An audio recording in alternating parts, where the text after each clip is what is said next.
Electric field intensity due to a infinitely long straight wire.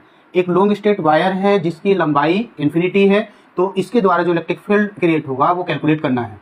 मान लिया कि इस वायर की लेंथ L का और रेडियस R का एक सरफेस बना लेंगे जो कि गॉसियन सरफेस कहलाएगा। और गॉसियन सरफेस जब हमारे पास होगा तो इसमें गॉस का हम नियम लगा देंगे। इसमें 3 सरफेस बन रहे हैं, S1, S2, S3।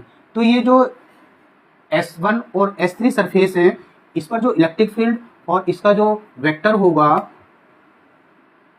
Small element का इसके, ये एक दूसरे के परपेंडिकुलर हैं। और ये जो सरफेस S2 है, इस पर दोनों यानी इलेक्ट्रिक फील्ड और जो एरिया वेक्टर है, इन दोनों की डायरेक्शन सेम होगी।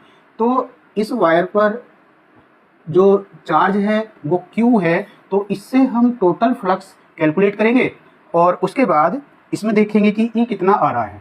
तो देखेंगे, let us consider an infinitely long straight wire having uniform charge density.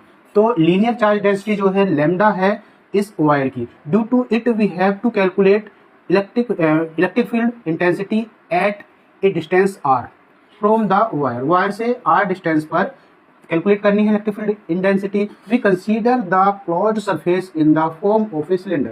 Cylinder के फॉर्म में हमने एक क्लोज सरफेस बना लिया, हैविंग लेंथ L, जिसकी लेंथ L है, एंड रेडियस R, रेडियस है इसकी R।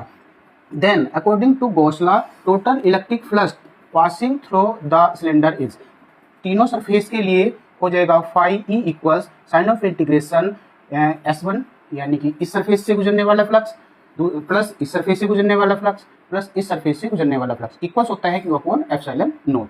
अब यहाँ चूंकि ये दोनों एक दूसरे के 90 डिग्री पर है, E ds1 हो जाएगा E ds1 cos थीटा।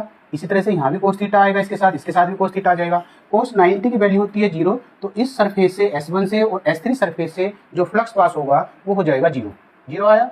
और इस सरफेस से क्योंकि दोनों की डायरेक्शन एक है, थीटा इक्वल्स होगा इसके लिए 0, और इस कंडीशन में E into ds S2 cos 0 की वैल्यू होती है 1, और Q इक्वल्स होता है lambda L upon epsilon not, जहां लैम्डा हमने माना था लीनियर चार्ज डेंसिटी।